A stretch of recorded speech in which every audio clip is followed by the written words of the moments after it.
Merhaba arkadaşlar. Size şimdi yeni bir üründen bahsetmek istiyorum. Çam kozalağı ekstraktı ve zencefil ekstraktı. Covid'den sonra kronik öksürük hepimizin en büyük problemi. Bütün hastalarda bitmeyen bir öksürükten bahsediliyor. Aslında yapılan araştırmalar öksürük için en iyi moleküllerin bir tanesinin çam kozalağı içinde olduğunu gösteriyor.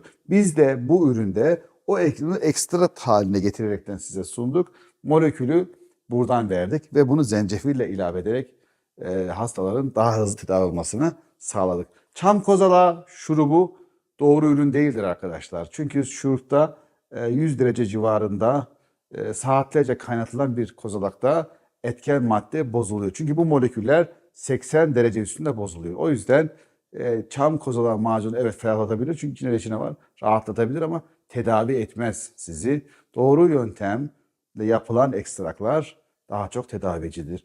Bu ürünü siz de rahatlıkla güvenli kullanabilirsiniz. İçeriğinde çam kozalağı ve zencefil ekstraktı birlikte var.